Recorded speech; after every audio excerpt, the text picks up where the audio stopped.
تاکہ میں اس پر اپنی جرح مکمل کر سکوں۔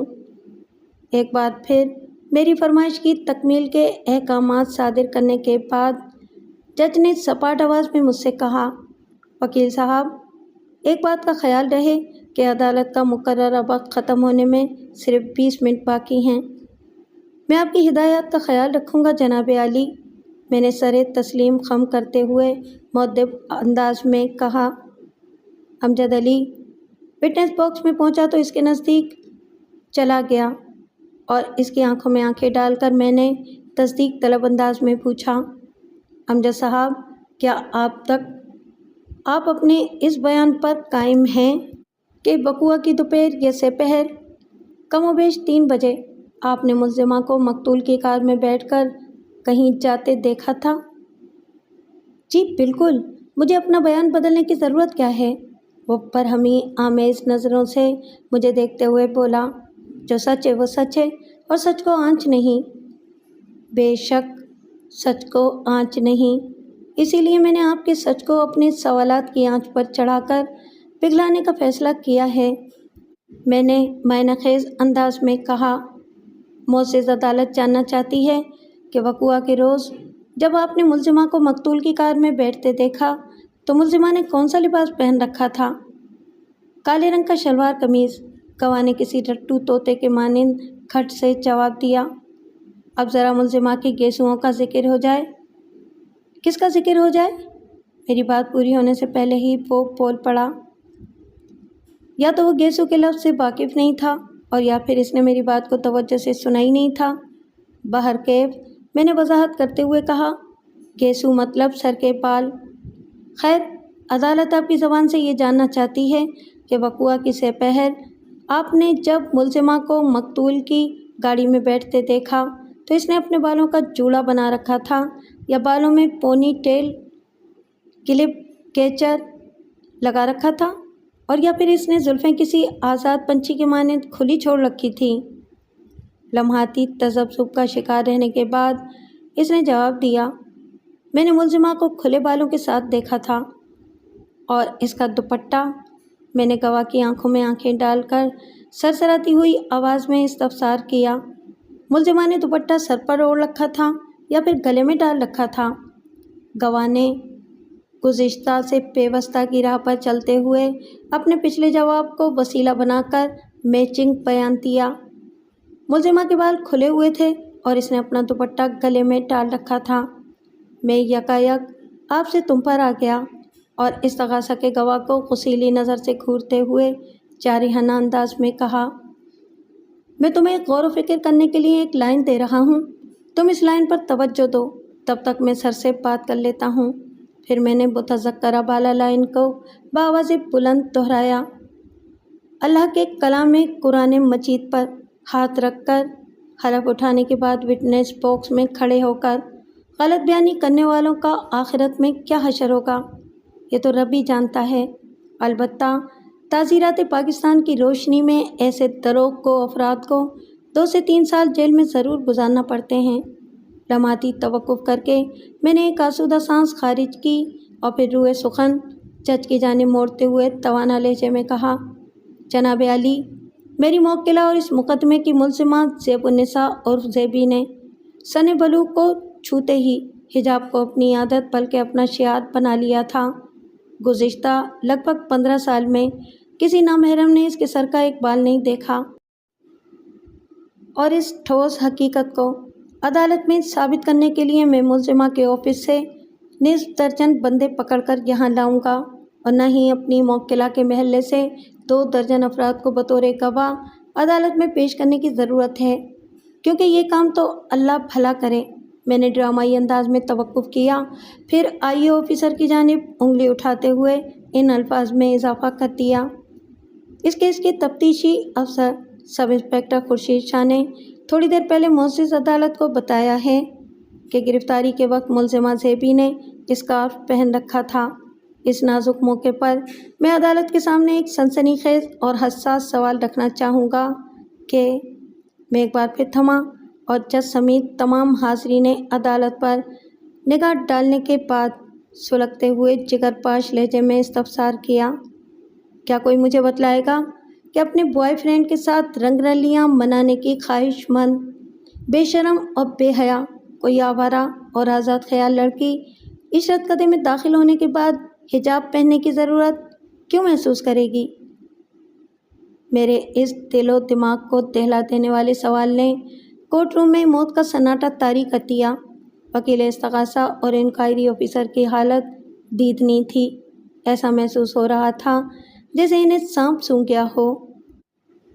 میں نے استغاثہ کے گواہ امجد علی کو غضبناک نظر سے گھورتے ہوئے سوال کیا، تم نے میری دی ہوئی لائن پر کچھ غور کیا؟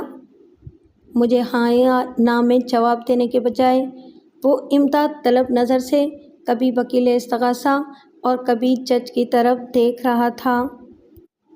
اس کے ساتھ ہی عدالت کا مقررہ وقت ختم ہو گیا۔ جج نے 3 ہفتے بعد کی تاریخ دے کر عدالت برخاست کرنے کا اعلان کر دیا۔ The court is adjourned۔ میں کورٹ روم سے نکلا تو حیدر علی بھی میرے ساتھ تھا۔ ہم دونوں زینے اتر کر نیچے پہنچے تو اس نے مجھ سے کہا، بیگ صاحب، آج تو آپ نے کمال ہی کر دیا، آپ کی وکالت کا کوئی جواب نہیں ہے۔ یہ بھی اچھی بات ہے حیدر صاحب، میں نے پارکنگ لاٹ کا رخ کرتے ہوئے معتدل انداز میں کہا، ورنہ اس جواب کے تو فعل میری وکالت پر سوال بھی اٹھنے لگتے۔ آپ بجا فرما رہے ہیں بیگ صاحب، اس نے جلدی سے کہا، اللہ ہماری مدد فرما رہا ہے، میری زیبی کو بہت جلد اس مصیبت سے نجات مل جائے گی انشاءاللہ۔ حیدر صاحب، اللہ تو ہر حال میں اپنے بندوں کا ممدوح و معاون ہے، بس محسوس کرنے کی بات ہے، میں نے ٹھہرے ہوئے لہجے میں کہا۔ حیدر علی نے اسبات میں سر ہلایا اور مجھے سلام کر کے رخصت ہو گیا۔ میں اپنی کار کی جانب بڑھ گیا۔ اگلی پیشی پر استغاثہ کی جانب سے 3 گواہ پیش کیے گئے، جن میں سے 2 کے بیانات میں ایسی کوئی اہم بات نہیں تھی، سو میں تیسرے گواہ کی طرف بڑھتا ہوں۔ گلزمان کی عمر 40 کے قریب رہی ہوگی۔ وہ ایک قداور اور صحت مند شخص تھا۔ گلزمان اس فارم ہاؤس کا سیکورٹی گارڈ، چوکیدار اور کیئر ٹیکر تھا، اور فارم ہاؤس کے مالک نوازش علی کا پرانا وفادار اور نمک خوار بھی۔ گلزمان حلف اٹھانے کے بعد اپنے بیان کو ریکارڈ کرا چکا تو وکیل استغاثہ چراغ کے لیے وٹنس باکس کے نزدیک چلا گیا اور اپنے گواہ کو مخاطب کرتے ہوئے کہا، گلزمان، تم نے بڑی بہادری کا ثبوت دیتے ہوئے وقوعہ کے روز ملزمہ کو فرار ہونے سے روکا تھا۔ اگر یہ فارم ہاؤس سے نکلنے میں کامیاب ہو جاتی تو سارا معاملہ ہی الٹ جانا تھا۔ وکیل صاحب، میں ملزمہ کو فرار کیسے ہونے دے سکتا تھا؟ گلزمان نے پرجوش انداز میں کہا، بڑے مالک نے مجھے اس فارم ہاؤس کی حفاظت اور نگرانی کی ذمہ داری سونپ رکھی ہے۔ اگر اس دن ملزمہ فارم ہاؤس سے نکل جاتی تو میرے لیے یہ بڑی شرمندگی اور افسوس کی بات ہوتی۔ گلزمان، وکیل استغاثہ نے اپنے گواہ کی طرف دیکھتے ہوئے معتدل انداز میں کہا، یہ عدالت جاننا چاہتی ہے کہ وقوعہ کی سے پہر فارم ہاؤس پر دراصل کیا واقعہ پیش آیا تھا۔ اس دن دوپہر میں چھوٹے مالک فیصل نے مجھے فون کر کے بتایا کہ 4 بجے کے آس پاس ان کا ایک دوست اپنی فیملی کے ساتھ کچھ وقت گزارنے کے لیے فارم ہاؤس آئے گا، لہٰذا میں ان لوگوں کے لیے فارم ہاؤس کا ایک بیڈ روم کھول دوں۔ گلزمان وضاحت کرتے ہوئے بولا، میں نے چھوٹے مالک کے حکم کے مطابق ان کے مہمانوں کے لیے ایک بیڈ روم سیٹ کر دیا۔ یہ لوگ ٹھیک 4 بجے فارم ہاؤس پہنچ گئے تھے۔ کون لوگ؟ وکیل استغاثہ نے قطع کلامی کرتے ہوئے پوچھا۔ میرا مطلب ہے کہ ملزمہ اور وہ نوجوان جسے ملزمہ نے قتل کر دیا ہے، گلزمان نے بتایا، اس کا نام نبیل تھا۔ ٹھیک ہو گیا، وکیل استغاثہ نے سرسری انداز میں کہا، اس کے بعد کیا ہوا؟ میں نے چھوٹے مالک کے مہمانوں کو بیڈ روم دکھانے کے بعد ان کے لیے کھانے پینے کا کچھ بندوبست کیا اور فارم ہاؤس کے بیرونی حصے میں آ گیا۔ گلزمان اپنی وضاحت کو آگے بڑھاتے ہوئے بولا، آدھا پونا گھنٹہ خیریت سے گزر گیا، پھر میں نے گولی چلنے کی آواز سنی تو چونک اٹھا۔ وہ آواز اسی بیڈ روم کی طرف سے آئی تھی جہاں میں نے ملزمہ اور مقتول کو ٹھہرایا تھا۔ میں فوراً اس طرف لپکا۔ اسی وقت میں نے ملزمہ کو اندر سے نکل کر فارم ہاؤس کے گیٹ کی سمت جاتے دیکھا۔ اس کی رفتار اس قدر تیز تھی کہ اس پر دوڑنے کا گمان ہو رہا تھا۔